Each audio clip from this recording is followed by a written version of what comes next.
Assalamualaikum warahmatullahi wabarakatuh. Pemirsa kuatbacacom, ya. Terima kasih kehadirannya. Saya sebagai host untuk Diplomatic Club hari ini mendapat kehormatan seorang tamu yang sangat khusus, yaitu Denis Bolotsky. Good morning. Good morning. Or good day. Dobre utra. Dobre utra. Dia adalah koresponden pertama Russia Today. Russia Today memiliki divisi untuk luar negeri, ya, terutama di televisi. Baru 3 bulan di sini, makanya ini suatu kehormatan. I hope you learn bahasa. It's not that difficult like Russian. Trying very hard, and it's very interesting language to learn. Yeah, okay. Jadi memang baru 3 bulan, jadi belum bisa bahasa Indonesia, tapi his English is very good because he was educated in United States and visited Western countries many times. Thank you for coming. Thank you for having me. You know, there are some accusation, especially from the Western media and the government, that Russia today is like a propaganda for media for Russia, and that's why it was banned in United States and Western country. How could you explain on that? Because as we understand, the Western media itself also has a double standard attitude, especially during the Russia-Ukraine war, there are many fake news and so on, But they claim that and they have respect freedom of the speech and the media and so on, but in the meantime, they ban Russia Today. How could you explain on this to our Indonesian audience? Well, the definition of propaganda has in its core the assumption that it is a distribution of malicious or fake information, of disinformation for political reasons and political goals. RT, from the very beginning of its existence in 2005, tried to present alternative points of view. It tried to do classical journalism and is still doing it in terms of presenting various viewpoints on all the issues that we are talking about, whether it will be the situation in the Middle East, in Ukraine, in Georgia, in many other parts of the world, including the situation in the Western countries that you mentioned. And I've seen and observed this situation in the United States, in the United Kingdom, in the European Union. So wherever we went with our coverage in all of these places that I mentioned, we tried to present both sides. And that cannot be definitely confused for propaganda or pointed as propaganda, because if you see the Gaza conflict, which is happening at this moment, we have our correspondent working in Israel, and we have our stringer correspondents working under the fire in the Gaza itself. Yeah, I think in this case you're more independent and compared to the West, the Western media, because you try to explore the other side of what happened in the Palestine.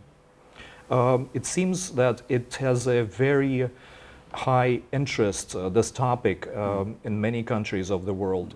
The audiences are willing to hear what is happening really on the ground in the Gaza Strip and Palestine. We saw an enormous interest for this topic in Indonesia and in Malaysia as we are unraveling our coverage and doing our coverage from Indonesia, because we spoke with people in the streets, we saw rallies happening here in support of Palestine. And we know that our audience here wants to know what is really happening. We spoke with the Indonesian volunteers of the Mercy Hospital and Indonesian hospital in Gaza. We followed their stories through from the autumn of last year. Yeah, because usually only the Indonesian media interviewed our volunteers there, not any single media, Western media interviewed our people there. We did a very interesting story, in my opinion, because 2 weeks ago we had a group of Russian doctors returning from Gaza thanks to RT producers, RT Arabic producers. They helped to evacuate these Russian doctors from Gaza via Egypt to Moscow.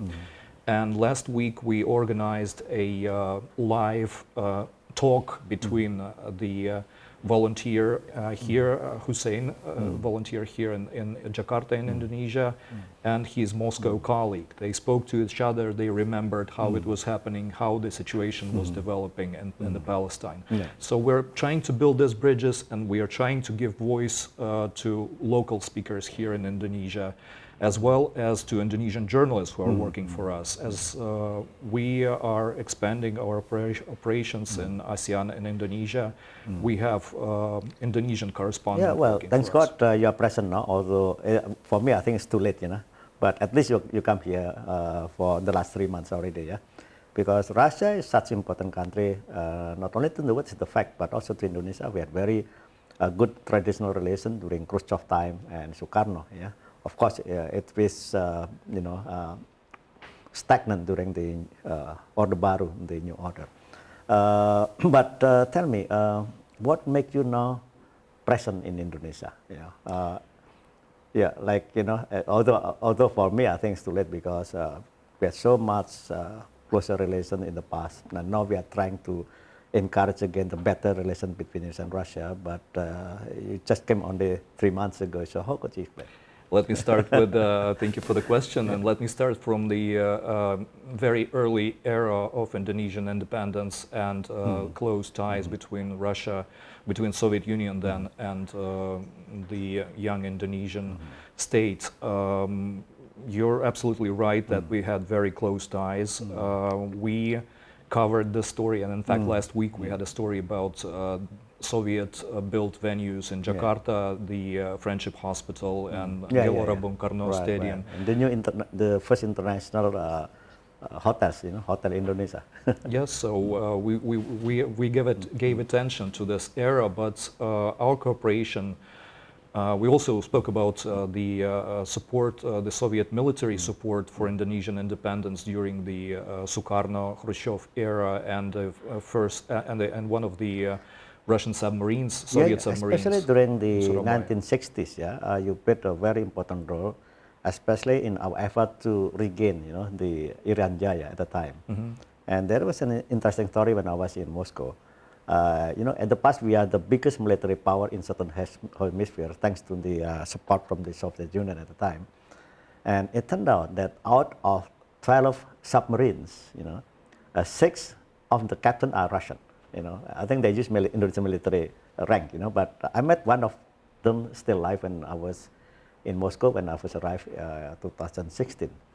So it was such a great contribution of Soviet at the time, in our effort, because our enemy at the time is Netherlands, which is a member of NATO. How could we defeat NATO without Soviet Union help at the time? But with the submarines that you mentioned, we are very happy to see when I, as a journalist, saw this story from Surabaya, that you preserve this memory. And one of the submarines, the Pasopati submarine, that was in action during that time, it's been made into a monument in Surabaya. It's in one of the most visited places in the city. And last year, Russian diplomats, Indonesian Navy and Russian Navy took part in a ceremony to commemorate this period and this era, and they installed a plaque which says that this submarine was given to Indonesia by the Soviet Union. So it's very important that these memories remain. People hear about it, people see about it.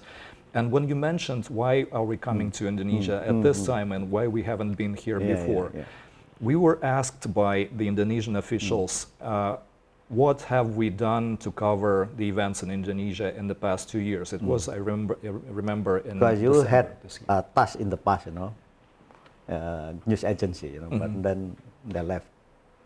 But we've been covering, as I mentioned, we've been covering many, many events in Indonesia. And when we looked up the links from the past 2 years of Indonesian presidency in G20 and its chairmanship in ASEAN, we had hundreds and hundreds of links to our stories covering this. Russian foreign minister came to Indonesia several times for visits and for these summits. He had bilateral meetings with Indonesian officials, both here in Moscow as well as in the international organizations such as the United Nations, on the sidelines of the UN events. So we covered all that. And I remember myself when RT started, in fact, my first story that I covered, my first international No, story. before you are sent here, have you been to Indonesia before? I have been here for both ASEAN Oh, and ASEAN for for covering ASEAN. G20. All right, okay, G20, yeah. Also covering several other stories on people's diplomacy, not only the official events. So if I may start from 2005, when I just came to RT as a correspondent, we launched our program in December of 2005.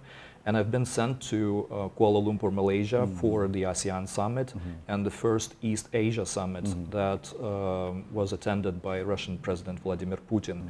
So I was on the roof of the Empeana Hotel there covering the ASEAN event. So we started this, but of course there's been a lot of attention to Western topics in the past.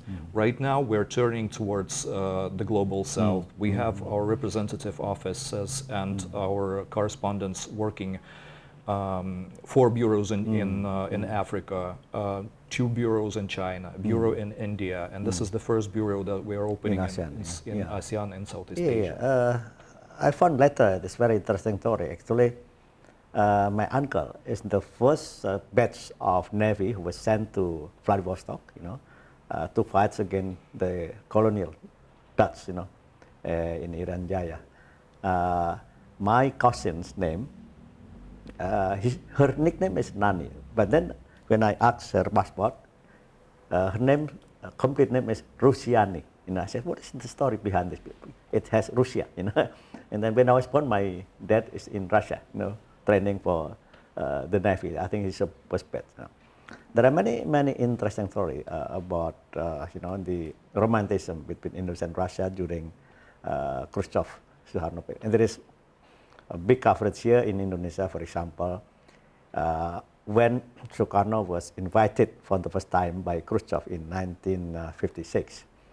At the time, Sukarno thought that he was like, a beautiful lady, and it is in the middle between the West and the East, capitalism and communism. And Sukarno think that he can, make use for Indonesia's benefit. He was waiting for invitation from the United States, but never came during Kennedy time. And then Khrushchev invited Sukarno, and he made one condition: as long as you can find the tomb of Imam Bukhari, Imam Bukhari, I will come. Khrushchev was confused, because he know nothing about who is Imam Bukhari, And then he asked again, and Sukarno said, "Oh, no, if you can find, I will come. If not, sorry, I'm not coming." And then later found in an area in Samarkand, Uzbekistan, and Sukarno came. He went to Samarkand, and the tomb has built, beautifully by Soviet at the time. There are many stories, which unfortunately I could not find, authentic writing in Russia. I didn't speak Russian; it's too difficult for me. But asked, student, PhD student from Vietnam who is Russian is very good, but she could not find. I don't know if, maybe from your point of view, from me, then there are many romantic story about, Indonesia and Russia during that time. Yeah. Not only the tomb of Imam Bukhari, but also, the Blue Mosque in St. Petersburg. Yeah. The story came from when Sukarno came to St. Petersburg by car on the Neva River. He saw the symbol of Islam, and he asked the protocol officer to visit, and there's no in the protocol list, but I will come, And he was so sad that, the mosque, it's not really mosque at the time because it was used as, like a place where people can throw anything there, like mostly medical equipment, like garage. And then when he came back to Moscow, excuse me, Khrushchev said, "What is your impression?" I have not good, very impression, but President, why? There is mosque, but it's not mosque. So the story goes on. After 10 days, Khrushchev instructed, the government there to give the mosque again to the Muslim community, and that was written in our history. Before I left Indonesia I left Russia for good, I went to St. Petersburg and met the Mufti, the third generation. She gave me the pictures of Sukarno visit. Not the first, because the first is not prepared with the photographer, you know, but second and third. And he explained exactly that this is because of the Sukarno. So that's why the Indonesians are happy, you know, to visit Blue Mosque, because they are well treated by the Mufti because they knew the history. I wonder if that kind of story also circulate in the Russian media or community. Unfortunately, at this moment, I must admit that we do not generally know a lot about Indonesia in our generation, in my generation. The older generations who remember the Khrushchev era are more aware of our ties, our historic ties. But I think with tens of thousands of young Russians, young Russian professionals spending their vacation in Bali, spending their vacation they in built a colony called Canggu in Bali.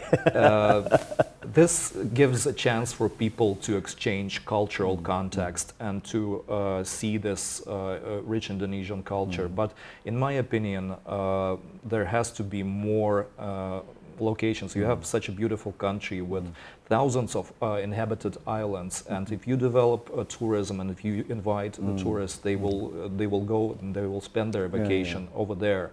One of the problems that exists in understanding Indonesia at this moment, in my opinion, as a person, as a Russian citizen, and as a journalist, is probably that we don't have direct flights from Moscow at this moment. It had before before the COVID, Russia Air direct from Moscow to Denpasar, Yes, yes, and if you resume the flights, I'm sure there will be much more attention and people will go, because right now we have to make stopovers in Dubai or in Bangkok to Middle East, or in the Middle East or in Turkey even. So it takes a lot. It takes about 20 hours to travel from Moscow to but Jakarta. waiting time in Dubai sometimes more than 4 hours. Sometimes it's even more. So we are interested, we want to learn, and I actively engage in reading the telegram posts of Russians who live in Bali or who visit Jakarta.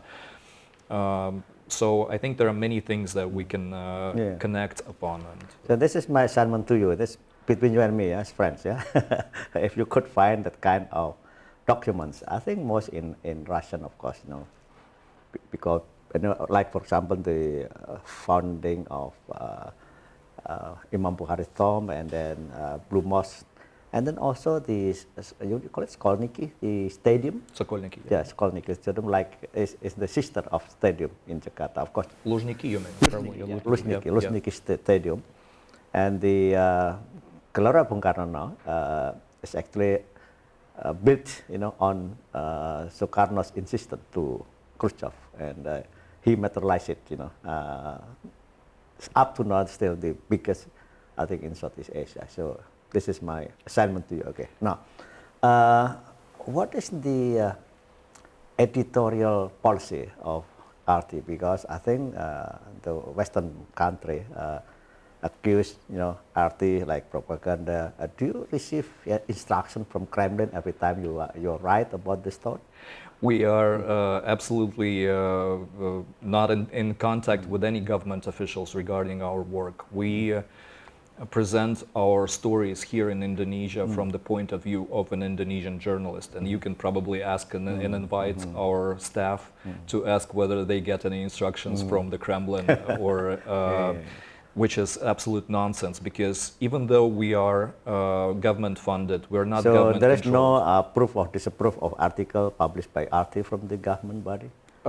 We don't have any, we have complete freedom of what we cover, and moreover, we present an opportunity for local journalists to cover. In Africa, we have African contributors. It's not me who's reporting on the stories from Jakarta. It's our correspondent, Rebecca Napitopoulou, who is a local in Jakarta and who presents the story the way she sees it. She knows local news scene, she knows the politics, and she knows what is happening, so we trust her, and the only thing in editorial policy is to present the local point of view through the eyes of an Indonesian reporter. Our cameraman, our producer, they're also Indonesians.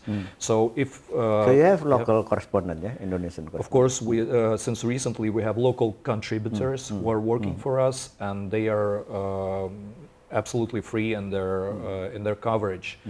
The topics that we cover mainly at this moment, we do not focus necessarily on Indonesia itself. We did coverage from Jakarta about developments in the Philippines, about developments in Thailand, about China, One Belt, One Road initiative. So it's a broader range of topics, but since we're based here in this region and in this part of the world, our audience here would like to know more. I think the most difficult part of you as Russian correspondent is how to cover objectively on the war, conflict between Russia and Ukraine. Yeah. And recently, the death of opposition leader Alexei Navalny. Yeah. But I tried to Google your writing about Navalny. For me, I think it's okay. You know, like you don't avoid that. The fact is there. You know, Navalny died in a prison in Arctic region far away, and of course the Western media always accuse that Putin actually deliberately killed Navalny. I read this morning your writing about Navalny. It's a plain. You don't try to avoid, you know, or to hide anything. I read it. Yeah.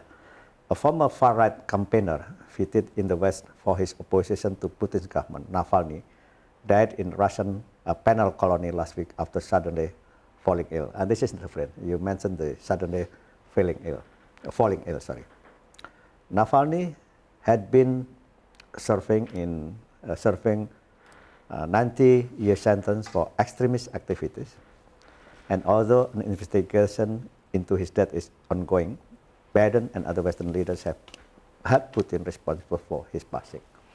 I think this is also plain, you know, because the fact that there's still investigation from local authorities there.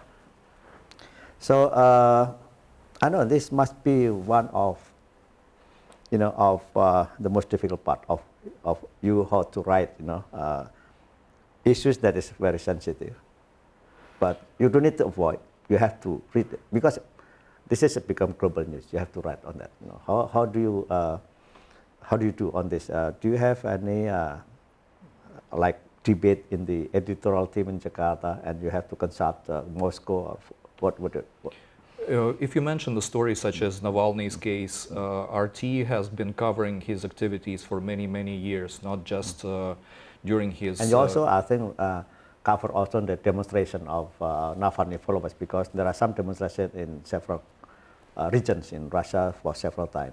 The protests instigated by Navalny and his crew started in Russia many years ago. In early 2010s, 2011 I think, RT was one of the stations that broadcasted the protests in Moscow in Bolotnaya Square. Being one of the key international broadcasters, we could have avoided this, but we did coverage of this. What was happening, we've shown it to the world. We haven't been hiding or avoiding this topic. So even at this time, as you mentioned, we're writing about his case. But you also mentioned in the very beginning, one of the things that Western media forgets about Navalny when they are praising him and making him the leader of the opposition. In the very beginning, it says that he was a right-wing politician in the beginning. I would explain to you maybe what was happening exactly. He came with Russian nationalist ideas, but they were also fueled by xenophobia. He was saying that we should stop feeding the Caucasus, хватит кормить Кавказ, meaning the Caucasus republics, which have a largely Muslim population, Dagestan, Chechnya, Kabardino-Balkaria, Tatarstan. Not even Tatarstan, since it's not in the Caucasus, but Adygea, Karacháyevo-Cherkessia. So it was a direct xenophobic intent that he had. And the West kind of ignored that. They are protecting democracy. They're saying that xenophobia... But it was a bit like anti-Islam, yeah, at the time. It was an it was not directly anti-Islam, but everybody knew that the Caucasus that he was referring to, that Russia should stop supporting financially, are mostly Muslim regions. And the Western journalists just avoided Yeah, this there's fact. something missing, I think, even in the Indonesian media about the background of Navalny and so on. I think that's something that you have to explain. Yeah. So yes, as you mentioned, at this moment the issue is being widely discussed, and we're covering it, and we're waiting for the results of the autopsy and for the official investigation, which is ongoing. Yeah. I was in Russia for 4 years, 4 months, and I visited some 25 regions. Actually, I was one of those ambassadors who visited more in Russia, more than Russian visited their own region. I found it very interesting. There are so many similarities between us. First, that nobody, or not many people know that Russia is actually a multicultural country. You have 120 nationalities. And second is the love of people for culture. When I established the first Indonesian festival in Hermitage Garden, I was so surprised. 2 days attended by around 65,000 people. And the last one, 2019, attended by 117,000 Russian visiting our festival, and we perform culture from 12 to 9, always full. And also I visited many theaters where they invite also music performance from different countries like Japan, China, and always full. I mean, the passion of Russian people for culture is very great. That's why I decided to organize the festival with only 4 months preparation, and the response is very good. And I was told the festival, Indonesian festival, becoming 10 biggest event in Moscow. Did you cover the festival? What is your impression? We haven't covered any big cultural events yet, but we're certainly hoping to expand this cooperation. And we see that at this moment, Indonesian Fashion Week is in Moscow, and the current ambassador of Indonesia is speaking with the participants. We try to establish it as a two-way street, as RT Doc has a documentary about the Muslim Chechen fashion, and we have this documentary that we want to present to Indonesian audience at this moment. We had also, during the Kazan Summit, presented the Indonesian fashion parade.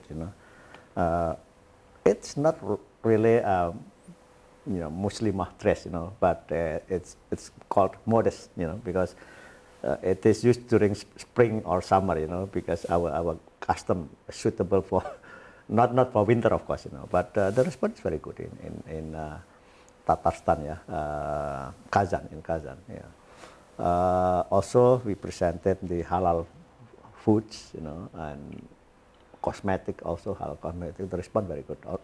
The problem is, is for us maybe it's too distant, to Russia. And one thing I mentioned when I made a speech before the Tomstead University, because I was awarded visiting professor there, I criticized my Russian friend, that your PR is not very good. I give an example. We imported hundreds of Hollywood movies, and we had only one from you, Marsha and the Bear. How could you compete with the American? I can probably answer from a perspective. I don't know whether it's relevant to just the PR, but it's definitely concerning some of the black PR methods that are used against Russia. Maybe Russia tries to do something, and it definitely wants to show itself in a positive way to the world and to defend its position. with the Sochi Olympics that I extensively covered from the very construction, like the very start of the construction of the Olympic venues to the very end. The Sochi Olympics was bombarded by negative media attention from the West. We had crews from Western media coming into Sochi and trying to find all things negative, how people protest against the venues, how the construction workers are on strike. What does it mean to the region's history and whether it's positive or negative, and they suggested that it's negative. And once we had this big sports event happening, the Sochi Olympics opening ceremony and the games itself, you know what happened? The Ukraine Maidan happened. And most Western correspondents that I saw working in Sochi at this moment, they packed their cameras and they went to Kiev. Nobody wanted to see the Olympics anymore, although it was attended by athletes from all over the world, including Western countries, including Europe. And their attention and the Western media attention switched to Maidan, where... We had experience like that before, especially when East Timor is in our part, you know. Every time the Western media came to Indonesia, they have already set a negative agenda, you know, try to find something negative about Indonesia, you know, and so coverage about positive things is not there, you know. So that's the fact. Okay, what is your impression, you know, after 3 months in Indonesia? We just ran an election. It's very noisy, you know. Sometimes, you know, very hard arguing from, you know, 3 candidates of our president, and now I think most agreeing that, you know, number 2 win the election. Of course, now there is still constitutional challenges about but it's going on, you know. We are becoming more familiar with that. What do you find the election, especially, and impression after 3 months in Indonesia about it? I can judge it only from my personal point of view. I cannot speak on behalf of Russian journalism or RT as a company, as a channel. From my personal impression, Indonesia has a very active and very well-working democracy, because you had these elections and you had points of view of all the candidates. It was presented, people were able to express their opinions in the streets, in the interviews, in the media, and the blogs. We weren't covering the Indonesian elections in depth, since we focused not only on Indonesia but on other countries in the region, but we did some coverage of this. We covered the election process on the day of the vote. We've shown all the candidates voting. We spoke to people who already gave their vote and cast their ballots. And in the end of the day, when the election polling stations closed, we invited the representatives of all 3 candidates via Zoom to RT studio to discuss the results. And to me, the impression was that even though there are some disagreements that they had, the overall situation remains peaceful, it remains positive, and even if some problems will arise and somebody disagrees, they have a possibility of battling the decision in court and appealing, and it means that democracy in Indonesia works, in my opinion. Okay. Now, we have here 2 journalists from kuatbaca.com. You know, it's a bit funny, journalists interviewing journalists. No, I may start with the senior one, Mas Andi. Yeah, of course. Thank you for coming to kuatbaca.com office, Denis. My name is Gary. I'm a redactor in here and head of analysis. Just like RT, Russia today, we are developing to cover international issue currently, and we have intense cover issue about just like RT, Palestine and Gaza and Israel. But speaking about covering both sides, we can see that the international media, Western especially, is covering more about Israel perspective, and we can see that international media like Al Jazeera and Turkey news agency Charity World is More objective, more objective, and I don't think so. They're more covering about the Gaza and Palestinian side, I think. So if we talk about covering both sides, and we see that RT today is, I think, very good to covering both sides, especially the current issue about the raid, Israel raid in Palestinian. When the Palestinian will take the aid from the UN, Israel is taking shot randomly, and I think RT is covering about such very good. So, what is your opinion about this mapping about covering stories between Western and yes, media about Al Jazeera and RT World? In my opinion, of course, as you mentioned, you see some kind of bias in any stories. It's very hard to remain objective in situations like Gaza, because, for example, with RT, we have correspondents whose families live in Palestine, who are from Palestine, who had their houses destroyed. And yet these people go on air, they find time, they go and cover the events, and they tell what they see. In my opinion, it's still crucial to reflect both sides, and human suffering on both sides, whether it's on the Israeli side and on Gaza side, the consequences and the pain that the families are going through has to be known by the world. And I think it's very, very important to stick to the coverage from both sides. Of course, there is bias in Western media, and they are more distant from this object. They have their own interests, their own agenda. But ideally, of course, we'd have to, in my opinion, as journalists, we have to represent both sides of this story, especially when it's such a large and long conflict. It has historical, very long history behind it, and we have to explore it from the very beginning. We have to say that this is the line of events that preceded the conflict. So I think there needs to be a balance still.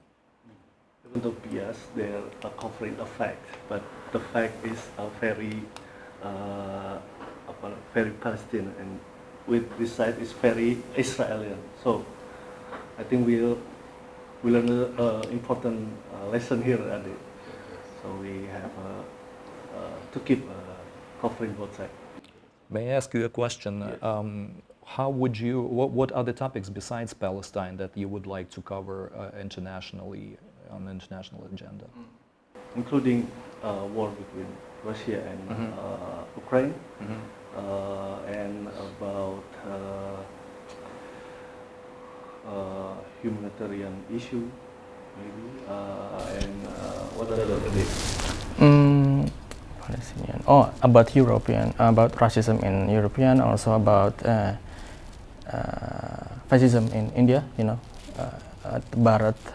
In India changed their nation as Bharat, and also we covered a lot of things, but we still want to be objective and cover both sides about that. Not only hard issue, but soft issue like culture and how human perspective in the individual level. Also, we're covering the issue in that side. It's very important. Maybe it's not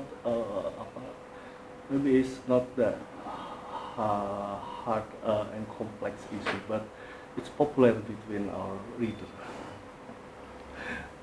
Something like that. Thank you.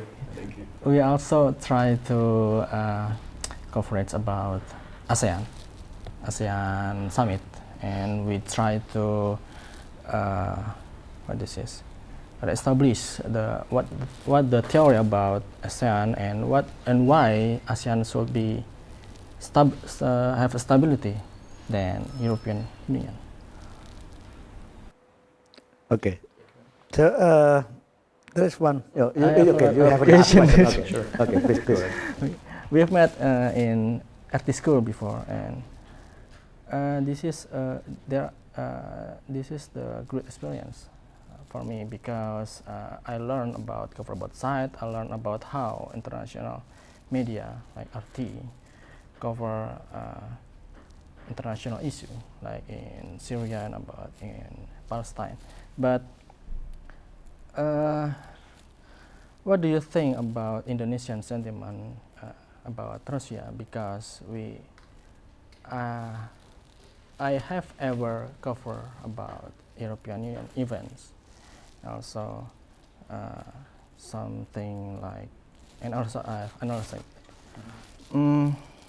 Indonesia have a big sentiment, positive sentiment about Russia, and European trying hard to counter narration it, especially about Russian in Ukraine. And the one thing that I want to question you, why Russia today just develop it bureau right now, currently, not just from long ago, because you know Western media before RT had been established his bureau in here, like CNN, CNBC. If you allow me, thank you for the question. If you allow me, I will start from the second question, why are we here now and why we haven't been here before. Our resources and our staff and a lot of effort was directed towards the West. This is, of course, our probably one of the problems that we had in the past, but it doesn't mean that we haven't been turning towards Indonesia and ASEAN. We've covered, as I mentioned, many events regarding the biggest international forums that Indonesia organized. We did this, and having a correspondent here on the ground has been on the agenda for many, many years. It was hard to expand here because you have to actually send someone to send resources and to establish this bureau. There needs to be a lot of effort and a lot of communication going back and forth. It wasn't very easy to do this over the years because RT had so many other projects and they developed successfully, and we did have in mind the expansion here in Southeast Asia, and we chose Indonesia as the center place of ASEAN, as one of the countries that has a fair and balanced, free and balanced foreign policy that allows all sides to be present, just like with classic journalism. Your foreign policy is very active in that. With the Ukrainian issue, Russia and Russians appreciate that Indonesian President Joko Widodo had a peaceful initiative on the conflict in Ukraine, and it's something that Russia also wants. Russia wants talks on the Ukrainian issue, but Ukrainian officials and Ukrainian government has prohibited anyone in Ukraine to start peace talks. So these are the things that are similar between Russia and Indonesia, and in general, it's your country is being perceived in a very positive manner because of this. We don't have a lot of economic cooperation, but we have a lot of Russian tourism here. We have humanitarian ties with Indonesians, as your colleagues mentioned, going to Russia and studying in Russia, getting a new profession and learning the language. As you also mentioned, we have this experience of sharing our tips and tricks of the profession, of the journalistic profession. Last year we held RT School on International Journalism together with local universities and together with Russia House in Jakarta. 75 Indonesians, including you, attended, and we appreciate your input as well. It's not us teaching you something, it's also us getting an experience of working here in ASEAN. We had to learn this. We didn't have this experience before.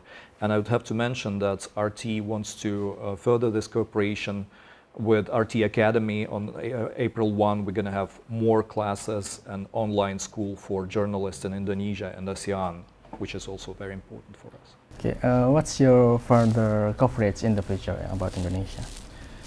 At this moment, we're working on several stories. We will be speaking with spiritual leaders, with organizations such as Muhammadiyah, We have a lot of Russia-Indonesia agenda coming up because there will be a change of diplomatic staff in the Russian embassy very soon.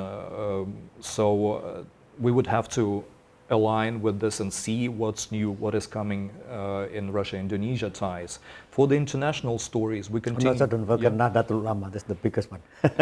We're actually also planning to interview them as well, and we appreciate the opportunity of working here in Jakarta. And once again, this will be done not by me, who's a foreigner here, but by Indonesian journalists who knows the history and who knows the current The questions. rector of NU University actually had visited Moscow, and I think from there are many members of the NU to study in Russia. I think my last question,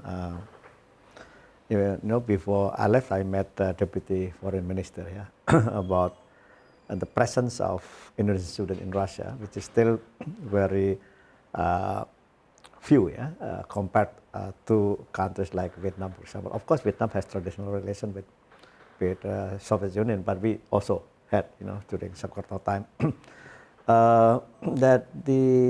when I was there are, I think, about 600 students all over Russia, and every year, Russian government awarded some 260 students. I know it's increasing because I said, the more you invite students from Indonesia to have scholarship in Russia, I think the more information, objective information about Russia and Indonesia, because you are not present, especially before RT came here, So now with RT came here, I think it's a good time for our relation, especially when you talk about the exchange of journalist visit. I think this is very important. So what do you think with the number of students from Indonesia? It keeps increasing, but I think it's not enough. I think it's much more, compared to Vietnam, for example. They send thousands of students every year to Russia. In my opinion, this work has to continue, but it will be up to the media in Indonesia and in Russia to explain and to show what is really happening, what Russia is like. And right now we have a World Youth Festival in Sochi with almost 150 Indonesians, young Indonesians attending, and they would see for themselves what the country is like. What do people think? What do people eat? How they live? Whether it's like very cold or too cold for you to That's visit. the problem for Indonesia. Every time I ask business people to come to Russia for business, because not like food like nasi goreng, gado-gado already popular in Russia, but I would say it's too cold in Russia. But still, Sochi, they're visiting Sochi. Sochi, good, it's one of the few subtropical resorts in that part of the world, and there are palm trees, and there are oranges and mandarin oranges growing there. So Russia is not all about Siberia or taiga. And once these people come back to Indonesia, they will be the ambassadors of this, and they will share this culture. They shared their culture there, as I've shown you what is happening right now in Sochi. So with these initiatives and with the expanding quota for Indonesian students, I think there will be more interest. We'll have to break the stereotypes. We'll have to show what's really happening. Yeah, exactly. Yeah. And actually, there are many Russian bloggers on Instagram, on YouTube, who speak Bahasa Indonesia and who actually show with jokes. There's one and also humor. of Fala, something like that. Yes, Instagram. yes, exactly. They're very famous. Yeah. Exactly. She has Speaking Indonesian quite well. yeah, and many followers from Indonesia, and she actually explains what it is like. So with these cultural bridges, I think it will be much easier to communicate and to expand this cooperation. Okay. Any other question? No. So that ends our session today. Spasiba Bolsai. Terima kasih. Thank you for inviting me. That's it done ya. До свидания. Thank you. Oke, pemirsa kuatbaca.com, inilah akhir dari wawancara saya dengan Denis Bolotsky. Beliau adalah Chief Correspondent dari Russia Today di Jakarta baru 3 bulan yang lalu. Saya kira kehadiran RT ini dapat menjadi penyeimbang ya dari media Barat. Ya, selama ini kita banyak mendengarkan media Barat dan kita kurang melihat kehadiran dari dia di site.